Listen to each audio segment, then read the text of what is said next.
Oxon 3 Comunicación Natural. Toyota. Renfe. Nuevo Espacio Elite. San Miguel. Coca-Cola. Universidad de Oviedo. Acción Cultural Española.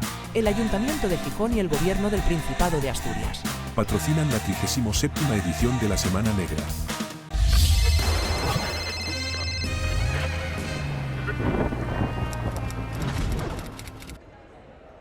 Hola, buenas tardes a todos y muchas gracias por acompañarnos en un día que al final ha salido el sol, un día perfecto para dejarse arropar por buenas historias como las que cada día inundan esta y el resto de carpas de la Semana Negra. Historias como la que hoy presentamos, Los elegidos, de Nando López, que lleva por su 5ª edición, si no me equivoco, y que trata sobre las distintas caras del amor y la identidad sexual en la época del franquismo. Una historia de amor, amistad y lucha, también de sacrificio y superación. Una historia en la que se reivindica la necesidad de ser honesto con uno mismo, de querernos tal y como somos, de entender al otro sin necesidad de cambiarlo. Un hombre y una mujer que unen sus caminos para ser hombres de bien, en una época en la que no serlo te podía llevar a la muerte. Personajes que son dos o interpretan ser dos, como Segismundo en La vida es sueño de Calderón. Ay mísero de mí y ay infelice, apurar, cielos, pretendo, ya que me tratáis así, ¿qué delito cometí contra vosotros naciendo? Aunque si nací, ya entiendo qué delito he cometido. Bastante causa ha tenido vuestra justicia y rigor, pues el delito mayor del hombre es haber nacido. Solo quisiera saber, para apurar mis desvelos, dejando a una parte, cielos, el delito de nacer, ¿qué más os pude ofender? Para castigarme más. ¿No nacieron los demás? Pues si los demás nacieron, ¿qué privilegios tuvieron que yo no gocé jamás? El soliloquio sigue, yo lo dejo aquí. Y no solo Calderón pasea por las páginas de Los elegidos, también Shakespeare. Me he acordado mucho de Hamlet, con su morir, dormir, dormir, tal vez soñar, y Lorca y Machado y tantos otros. Personajes perdidos que deben encontrar no solo su sitio en un mundo donde no parece haberlo para ellos, también en el que ellos mismos van construyendo. Esto es parte de Los elegidos, una novela de la que, si les parece, ya vamos a hablar con su protagonista, al que recibimos, si les parece, con un fuerte aplauso. Nando. Muchas gracias. Muchas gracias. Gracias. Me van a disculpar que ando un poco acatarrada y andaba yo ahí. Decía yo al principio de la presentación, distintas caras del amor. ¿Cuál es la que más duele? Bueno, duelen todas. Lo primero, buenas tardes. Muchas gracias por estar aquí, por acompañarnos en esta presentación de esta novela que para mí es muy especial, ¿no? Y habla de muchas maneras de amor y todas ellas dolorosas y a la vez necesarias. Es una novela que para mí es un homenaje a todas las personas que nos han precedido, que lucharon por unas libertades que hoy no tendríamos sin esa lucha. Y yo quería hablar de cómo en esos años 50, justo en 1954, se reforma una ley, que es la Ley de Vagos y Maleantes. Se incluye a las personas homosexuales como criminales dentro de esa ley, se crean campos de concentración, se crean centros donde se les recluía, se les tortura, se les persigue, se les impide una vida que tienen que aprender a vivir en la clandestinidad, en la oscuridad y crear una serie de redes que les permitan sobrevivir a esa violencia. Para mí, como persona LGTB, era muy importante hacer un homenaje a toda esa generación, a todas esas personas que pusieron el cuerpo para que tuviéramos unas libertades que no tendríamos de otra manera. Y también quería hablar de cómo esas personas encontraron en la solidaridad, ¿no?, en el compañerismo, incluso en la cultura, una manera de supervivencia frente al horror, ¿no? Para escribir esta novela partí de muchísimas entrevistas, casi todo lo que aparece en estas páginas está inspirado en testimonios de hombres y mujeres que quisieron compartir conmigo lo que vivieron, ¿no?, en esos años, de descendientes de esas personas.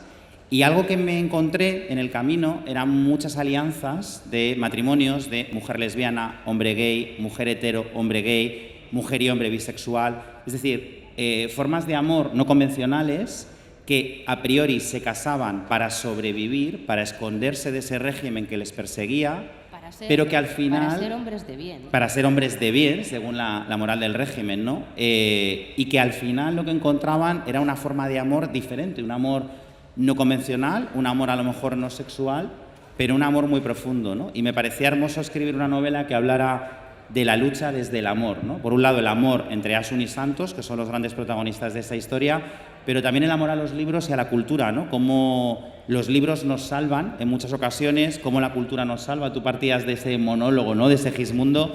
Esta novela está llena de teatro, de cine, de poesía, de literatura, porque precisamente en esos años esa cultura fue fundamental, a pesar de ser perseguida, censurada o incluso asesinada, ¿no? Nos quedamos sin voces como la de Lorca o la de Miguel Hernández, ¿no? En esos años. Y aún así sus versos siguen sonando, ¿no? También es una novela que habla de eso, del poder de la cultura para pervivir, para sobrevivir, para resistir, y de cómo los libros pueden ser un refugio, un aliado y un arma de cambio, ¿no? El soliloquio de Segismundo, que es el primero, no el más famoso, yo he elegido ese porque es el que más me parece que representa precisamente esa doble vida que llevaban los personajes, la que tenían que exponer al exterior y luego la que podían vivir en la intimidad de su hogar, siempre, ojo, con mucho cuidado, que aquí todo se oía y todo se veía, aunque pareciera que no. ¿Tú por qué has elegido? Porque Calderón no es algo que yo me haya... O sea, no me ha venido a mí así porque sí, sino... En la novela Calderón es muy, muy importante. ¿Por qué es Calderón importante para ti? Bueno, en la novela lo que vamos a encontrar es que tenemos a Santos, que es bibliotecario en el Ateneo, y el Ateneo es su tapadera, es el lugar desde el que consigue jóvenes para sumarse a la lucha clandestina del PC, en esos años, como sabemos, ilegal, ¿no? Y él crea un grupo de teatro universitario con el que van a montar una obra con la que supuestamente van a participar en un congreso que se va a celebrar en esos años, pero realmente es una tapadera para esas actividades clandestinas que están llevando a cabo de extracción de determinadas personas a las que hay que sacar del país, de vigilancia de determinados personajes complicados o especialmente peligrosos del mundo falangista, etcétera, etcétera.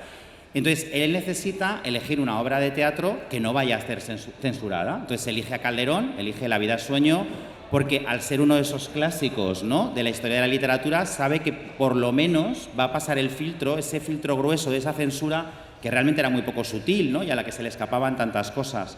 Pero a la vez me interesaba mucho porque en realidad Santos ve en esa historia, ¿no?, que si recordáis La vida es sueño es la historia de un hombre encerrado por su propio padre, ¿no?, al que le prohíben heredar el trono porque supuestamente va a ser un asesino. En realidad es una obra que habla también de la tiranía, de rebelarse contra la tiranía, y habla también de ese concepto de la vida es sueño, ¿no?, de que al final todo es efímero, todo es vano, todo está condicionado por la muerte, ¿no? Esa rebelión del hijo contra el padre es un símbolo de lo que sucede en esta época. En este año 54 estalla una revolución de universitarios que son los hijos de los ganadores de la guerra. Son los hijos, gran parte de ellos vienen de ese bando supuestamente vencedor y se rebelan contra sus propios padres en ese momento en el que se dan cuenta de que ese fascismo se ha instalado para quedarse, ¿no? Entonces, de alguna manera, la obra que están representando, aparentemente inofensiva, es una obra profundamente política. También es un homenaje a cómo durante esos años el mundo del teatro buscaba esos vericuetos y del cine para hacer una lectura política de la realidad en clave, ¿no?, lo que se llamó el posibilismo. Es decir, no puedo hacer una denuncia directa, pero puedo buscar el modo de hacer una denuncia indirecta, ¿no? Y esto me interesaba mucho porque al final es también, bueno, pues eso es un guiño al poder del teatro y a la importancia del teatro desde sus orígenes hasta la actualidad, ¿no? ¿Y eso es aceptar o resignarse? ¿Ellos, perdón? Ellos, ¿es aceptar o resignarse? Sí, aquí en realidad yo creo que no se resignan en ningún momento. O sea, esta novela es de precisamente personas que no se rinden, ¿no? El punto de partida, además, en el fondo es muy emocional. Yo empecé a escribir este libro y si lo leéis, y ojalá os animéis a leerlo, vais a ver que el personaje con el que se abre la historia y con el que comienza la historia es Asun, que es la mujer que aparece en la cubierta. Asun es un personaje que está inspirado en mi abuela. Yo empecé a escribir este libro porque mi abuela, tengo la suerte de que todavía está, con una edad indefinida, cada año es uno menos, según ella, pero bueno, esto ya es un tema más delicado. Y yo todos los veranos paso unos días solo con ella, es algo como, bueno, muy especial nuestro. Y hace unos cuantos años me di cuenta de que en esos recuerdos que sabéis que a veces las personas mayores nos cuentan una y otra vez, yo había recuerdos que creía conocer, pero que en realidad no estaba anotando, no estaba guardando. Y pensé, voy a perder la memoria de mi abuela, ¿no? Voy a perder la memoria de una mujer que empezó a trabajar con 9 años, como Asun, que tuvo que mentir sobre su edad para que la admitieran en la tintorería donde empezó a trabajar para alimentar a su familia, y como tantas mujeres de este país, de esa generación, sacaron adelante un país en medio del hambre, de la miseria, de la guerra, del odio, y son mujeres de las que se ha hablado menos de lo que se debería, ¿no? Y yo necesitaba contar su historia y hacerle un homenaje. Mi abuela soñaba con ser maestra. Ella abandonó los estudios con 10 años, no pudo seguir estudiando precisamente porque el trabajo, como a tantas otras mujeres de su generación, la obligó a dejar las aulas. Yo siempre pienso que hoy, si su nieto es novelista, es gracias a ella, ¿no? Y es un triunfo de mi abuela, en cierto modo. Y de alguna forma, mi abuela, algo que la caracteriza es no haberse rendido nunca, ¿no? La no resignación. Y eso está en la fuerza de Asun. O sea, para mí, el motor de esta historia fue escribirle un libro que hablara de ese no resignarse, ese no rendirse, y luego también por otro tema, porque a las personas LGTB, cuando se cuenta nuestra historia, siempre se cuenta desde la pena, desde el victimismo, desde el drama, y no se cuenta desde algo que yo creo que es más importante, que es el ejemplo y la resiliencia. Es decir, ahora acabamos de terminar lo que se llama el mes del orgullo. Cuando se habla de orgullo, hablamos de orgullo LGTB porque el orgullo quiere decir orgullo de haber resistido, sobrevivido, luchado y peleado por unos derechos que aún no se han conseguido plenamente, ¿no? De alguna manera, yo en esta historia quería hablar de ese orgullo, quería hablar de esos personajes que no se rinden y que, a pesar de que les encierran en campos de concentraciones como Tefía, que aparece en la novela, a pesar de que les dan palizas los ganchos que se dedicaban a cazar homosexuales en la época, ¿no? Los llamaban violetas, y había ganchos infiltrados en los lugares donde se encontraban para cazarlos y apalizarlos en plena calle. A pesar de todo eso, tejían redes de apoyo, tejían redes de supervivencia, tejían redes de amistad que les permitían no resignarse, ¿no? Y tú decías antes, Verónica, hablabas de lo que eres frente a los demás y lo que eres de verdad, ¿no? En la novela es muy importante el hablar de las dobles vidas. Vais a ver que aparece un piso, el piso de la calle Bordadores, donde Asun y Santos conviven. Y para mí ese piso, donde ellos pueden ser libres, siempre bajando la voz para que no les oigan, por supuesto, de alguna manera representa la España que no fue, ¿no? Ese piso es la utopía, la España que se rompe, esa España que desaparece en el 36, que no sabemos cómo habría sido, frente a la realidad externa, que es la que sí conocemos cómo fue, ¿no? Y de alguna manera el piso tiene un funcionamiento muy simbólico dentro de la historia, porque es esa utopía, ¿no? De ese otro lugar, ese otro país que no hemos llegado a conocer y que no sabemos cómo habría sido y cómo sería nuestro presente, ¿no? Si hubiéramos recorrido ese otro camino. Decías que no te gustaba contarlo desde la pena, quizá por eso Asun canta coplas. Por ejemplo, también porque todas mis raíces son andaluzas, en mi casa las coplas están muy presentes. Uno de los recuerdos más vivos que tengo de mi infancia es mi madre cantando copla.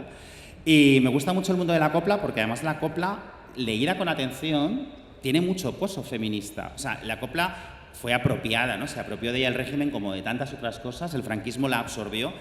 Después, ¿no? Se ha hecho un trabajo sobre la copla de relectura de esos textos que, si volvemos a ver, tienen muchísimo pozo lorquiano, tienen muchísima fuerza. Las protagonistas, claro, la zarzamora, todas total. Estas mujeres son muy echadas para adelante, muy arriesgadas. Totalmente, y de una sexualidad no convencional, son mujeres libres, son mujeres independientes, son mujeres que reivindican una forma de ser contraria a la que el régimen les obligaba. En esta novela, a mí algo que me apetecía cuando se nos habla de los 50, siempre se nos da, o a menudo se nos dan novelas, creo, muy edulcoradas, muy pudorosas, donde el sexo no existe.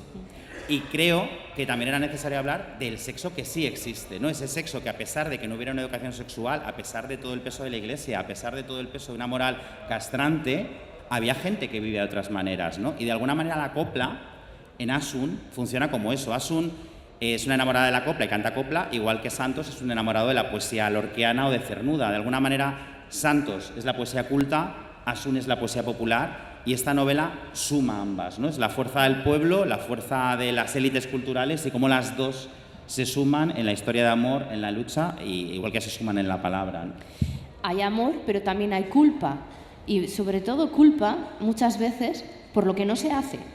Claro, por lo que no se hace y porque lo que se hace tiene consecuencias. La culpa está muy en la novela. Es que, claro, el escribir este libro a mí me conectó mucho también con la cobardía que creo se percibe actualmente en muchos ámbitos cuando hay mucha gente que no quiere posicionarse ante ciertos temas, que escurre la mirada o la palabra ante ciertos temas, que a pesar de que ahora tengamos un contexto complejo, es muchísimo más fácil que ese y sin embargo hay mucha cobardía, ¿no?, a la hora de hablar, de decir, de actuar, sobre todo en ciertos ámbitos, ¿no? Y aquí algo que me interesaba es cómo esa valentía de hacer arrastra consecuencias y eso también supone culpabilidades, ¿no? El luchar por un bien mayor a veces tiene víctimas colaterales. Entonces es una novela donde también me interesaba mucho, y eso yo creo que nos interesa a cualquier escritor, cualquier escritora, el evitar el maniqueísmo. Entonces los personajes de esta novela tienen muchas sombras, tienen muchos grises y sobre todo es que son personajes abocados casi a una película de espías, es decir, que se ven abocados a una lucha clandestina para la que no están preparados. Nadie estaba preparado para algo así, ¿no? Entonces tampoco tendría sentido que tuvieran claras sus decisiones, sino que aprendan a ir tomándolas y que aprendan de esos errores que van cometiendo y de lo delicado que es el equilibrio de fuerzas en el que están, ¿no? Amor por uno mismo, que es muy complicado en esta época, amor por los demás y respetarles. Y luego hay un amor que lo dejas entrever, pero que no le has dado mucha importancia, yo creo que precisamente por todo esto que estás contando, porque no querías que fuera una novela gris o triste o desde la pena, pero sí hay un amor exacerbado por las banderas, por la patria, lo que algunos consideran la patria, de ahí que existan esos campos de concentración, y ese amor lo reflejas en los soldados y en los que se encargan de vigilar a los reclusos en esos campos de trabajo o no sé ni cómo llamarlos, donde encerraban a las personas homosexuales. Sí, bueno, más que amor hay es odio, ¿no? Es el odio a la diferencia y es la exclusión, ¿no? El considerar que el territorio es solo aquello que compete a las personas que son como tú y que piensan como tú, ¿no? El abordar, por ejemplo, Tefía, que es uno de los espacios de la novela. Tefía, para quien no lo sepa o no haya oído hablar de ello, fue un campo de concentración llamado Colonia Agrícola, de manera equívoca, que se creó en los años 50, estuvo activo 12 años en Fuerteventura, y era un lugar en el que convivían tanto presos políticos como delincuentes comunes y homosexuales. Se consideraba que allí se llevaba a las personas homosexuales para curarnos de nuestra enfermedad, porque recordamos que hasta bien entrados los 80 las personas LGTB hemos sido consideradas enfermas, ¿no? Hasta prácticamente los 90 no desaparecemos del listado de enfermedades de la Organización Mundial de la Salud. En ese caso se les sometía a trabajos forzados, en unas condiciones absolutamente inhumanas. Tefía se puede visitar hoy en día. Si alguna vez estáis en Fuerteventura, es una experiencia que creo que habría que vivir precisamente para contactar con esa memoria histórica que niega, ¿no? Creo que es necesario ver aquello para entender el horror que fue. Es un lugar absolutamente pedregoso en el que no hay ni siquiera verjas, no hay vallas, no hay nada, porque la huida es imposible. La única huida posible era la muerte por desnutrición o deshidratación. Con lo cual, prácticamente se invitaba a esos presos a que huyeran porque no se les consideraba lo bastante humanos como para cuidar sus vidas. Se crearon barracones específicos para esas personas homosexuales y para mí escribir eso quizás ha sido de las partes más duras de la novela. En la novela sí que me puse una nota que para mí era fundamental en cuanto al rigor. Si la leéis vais a ver que hay escenas muy duras. Yo me planteé que la violencia del libro nunca fuera superior a la violencia real documentada. Es decir, no me he inventado ninguna tortura, ninguna opresión que no haya ocurrido realmente. Y eso ha sido horrible porque contar eso realmente es doloroso, el pensar es que yo podía haber estado allí, es que yo podía haber sido una de esas personas que eran consideradas enfermas y que no merecían, ¿no?, una vida digna como el resto de la sociedad, ¿no? Incluso en uno de estos encuentros, pues una de las personas que asistió, por ejemplo, guardaba las cartas que su tío abuelo, que había estado encerrado en Tefía, había escrito desde allí, ¿no? Y como al personaje de la novela, esas cartas nunca se habían llegado a enviar a su destinatario, porque también había muchas torturas psicológicas y una de ellas era la de incomunicarles, de manera que durante el tiempo que estaban, podían estar hasta 2 años, ni siquiera sabían de su entorno y muchos ni siquiera podían comunicar que habían sido encerrados en ese sitio, ¿no? Entonces, bueno, todo ese horror creo que se define más desde el odio que es del amor a nada, ¿no? Es más el odio hacia la diferencia y que por desgracia duró demasiado tiempo. Después de esos campos de concentración se crearon cárceles específicas y eso estuvo prácticamente vigente hasta bien entrados los 80, ¿no? Y ahora, de vez en cuando, volvemos a leer y ver comentarios muy similares a los que se leen que ocurrían en aquella época. Sí, hay algo que ha sido complicado de escribir esta novela y de vivir después el lanzamiento, la promoción, que por suerte ha llegado muchísima gente, y es que es un libro que habla de muchas realidades que están volviendo a suceder desde otro lugar. En este libro se habla de censura, está volviendo, una suerte de neocensura, se habla de odio, se habla de discursos de odio, se habla de violencia verbal y física contra personas LGTB, se habla de violencia machista. Las cifras de violencia machista y violencia LGTB este año se han disparado en nuestro país, ¿no? Entonces, de alguna manera, hay algo en este libro de espejo de lo que fue, que sí que me parece, por un lado me asusta, por otro lado confío en que el libro, y por lo que bueno, me va llegando de la gente que lo lee, también ayude a recordar la importancia del activismo, la importancia de la educación, la importancia de la cultura, precisamente para combatir esos discursos de odio, ¿no? Hay algo, yo creo que en el libro, a pesar de que es duro, hay mucha esperanza. Si os fijáis en la cubierta, ¿no? En esa luz que ilumina el rostro de los personajes, hay esperanza porque incluso si pensamos en las voces de los tres poetas que aparecen en la novela, ¿no? Que para mí pues, representan los tres destinos de este país en esos años, ¿no? Por un lado la voz de Machado, que sería el exilio, la voz de Miguel Hernández, ¿no? Que fue la cárcel y a quien dejaron morir en esa cárcel, y la voz de Lorca, ¿no? Asesinado de una manera vil y terrible, ¿no? Los tres, de alguna manera, pese a esa oscuridad de sus finales, siguen siendo profundamente luminosos, ¿no? Los tres han llegado hasta ahora. Si ahora preguntáramos a cualquiera de las personas que estáis aquí, que no lo vamos a hacer, pero si os preguntáramos algún verso de alguno de ellos, saldrían muchísimos, ¿no? Y esa pervivencia del verso, esa pervivencia de la cultura, esa pervivencia de la literatura, creo que también es uno de los corazones de este libro y también es uno de los recordatorios de que frente a esos discursos de odio que están renaciendo, siempre vamos a tener la palabra para hacerles frente, ¿no? Y creo que eso, la palabra, que es lo que hoy nos une aquí, ¿no? Y la ficción y el deseo de contar historias y de contarnos y entendernos, nos hace más fuerte que los ladridos del odio. Sin destripar nada, vamos a hablar un poquitito de... No sé cómo enfocarlo. Yo decía antes que me recordaba a Hamlet en una de las partes, porque a mí me ha parecido que Nando ha sido muy atrevido en una de las, hacia el final del libro con uno de los personajes, porque no todo el mundo se hubiera atrevido a tratar esa parte de la manera que él lo ha hecho. Sé que parezco un enigma, pero es que no puedo desvelaros más porque os lo destriparía y sería muy feo por mi parte. Y yo hoy le quiero preguntar si eso le costó mucho, cómo lo afrontó, y si estuvo a punto de decir, no, voy a hacerlo de otra manera. A ver, si leéis, esto es verdad que suena enigmático, si leéis la novela lo entenderéis. El final de la novela fue muy complicado de escribir, pero para mí había algo fundamental en esta historia. Es verdad que ahora hay un movimiento de reinventar la historia, ¿no? Y contar lo que nos habría gustado que sucediera. Teniendo en cuenta que yo he escrito esta historia a partir de entrevistas con muchas personas que vivieron ese tiempo, me parecía un insulto reinventar la historia. Es decir, me parecía una falta de respeto a su memoria el crear una realidad que es la que a mí me gustaría frente a la que realmente fue, ¿no? Entonces es verdad que es una novela donde todo el tercio final, sin hacer spoilers de lo que pasa ni del contenido, intenté que fuera rigurosa y que la historia con mayúsculas prevaleciera sobre lo que al Nando de ahora, de 2024, le habría gustado que ocurriese, ¿no? Y sí que hubo una lucha entre el Nando escritor, el Nando documentalista, pero me parece que cuando contamos algo que sucedió y cuando está contado en esta novela vais a ver que hay documentos, hay de repente pues, titulares de prensa, hay informes de la policía secreta de la época, hay mucha documentación real transcrita para tejer la historia.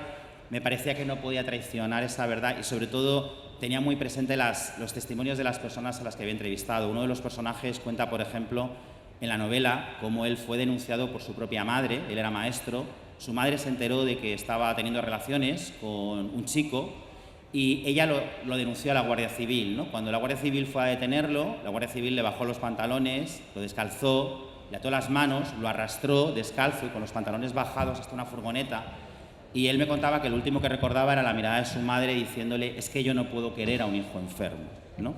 Esto me lo contaba un señor de una edad muy avanzada, con lágrimas en los ojos, que estaba llorando de nuevo como si estuviera volviendo a vivir eso que vivió con apenas 20 años, ¿no?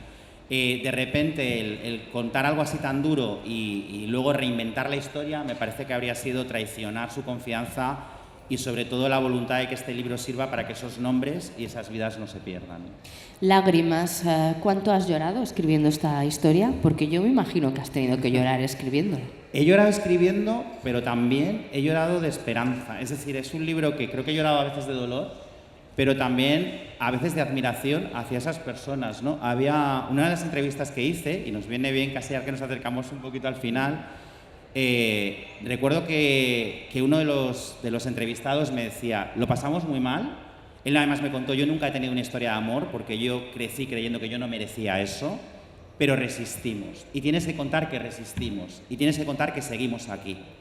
Y ese seguimos aquí y esa fuerza con la que él lo decía y esa rabia con la que lo decía, para mí ha sido también una manera muy motivadora de escribir. O sea, que ha habido lágrimas de tristeza y capítulos especialmente complejos, pero también de esperanza, de admiración hacia esas personas que para mí son un ejemplo de resiliencia y de orgullo en el sentido más profundo y más amplio del término, ¿no? Me gusta que hables de resiliencia porque se tiende a confundir con resistencia. Exactamente, no es igual. Y no son lo mismo. Y creo que aquí si hubiera más resiliencia y menos resistencia nos iría mejor en la vida. Pues seguramente, sí. Ahí me sale el lado filológico, uno es filólogo de formación, entonces claro, la precisión léxica me interesa, sí.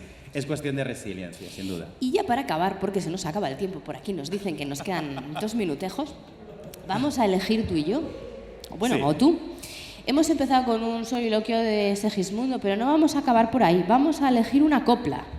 Una copla. Una copla. Bueno, yo entre mis coplas, sin duda, yo creo que Ojos Verdes. Ojos Verdes. Ojos Verdes es una de las que canta Asun. Yo no os preocupéis, no la voy a cantar. Sí, anímate, venga. No, esto sería desastroso. Es más, cuando hice el audiolibro, hay versos de coplas, ¿no? Y el director del audiolibro me decía: pero anímate, Nando, canta. Y yo era, no queremos hacer esa catástrofe musical.